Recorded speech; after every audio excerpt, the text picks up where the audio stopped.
Moi, je suis un adepte du consensus sur la gestion des ressources du pétrole et du gaz. Je l'ai défendu bien avant que le président de la République annonce cette concertation.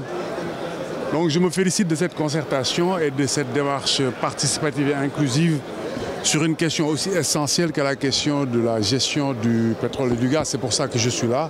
C'est une très bonne chose, il faut s'en féliciter.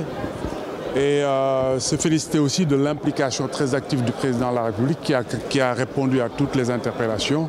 J'en ai profité pour faire aussi des propositions qui me paraissaient très importantes, notamment sur la gouvernance, notamment sur la nécessité d'instituer un appel d'offres pour l'attribution des blocs pétroliers. Et je me félicite que le président de la République ait donné une suite favorable à cette proposition.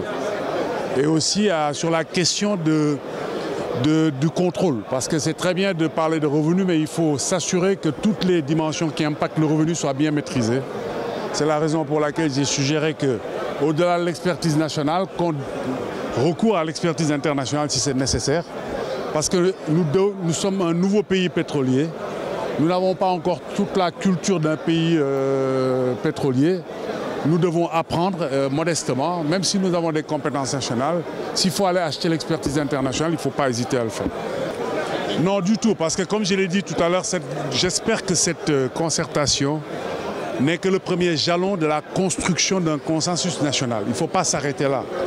J'estime qu'aujourd'hui, c'est une première réunion, mais nous n'avons pas encore le consensus complet. Il faut s'inscrire dans une logique progressive. J'espère que ce n'est qu'un premier jalon. Et comme je l'ai dit aussi, il faut que cette concertation sorte de cette salle parce que ça concerne aussi toutes les autres couches de la nation. Il faut que ça aille sur toute l'étendue du territoire national et touche aussi tous les secteurs. Moi, je suis très heureux qu'on ait eu cette concertation qui dépasse ce cadre purement politique. Parce que comme j'ai toujours eu à le dire, la concertation, ce n'est pas seulement entre le pouvoir et l'opposition. La concertation concerne toutes les forces vives, concerne tous les citoyens et c'est une très bonne chose que la concertation a été organisée dans ce format-là.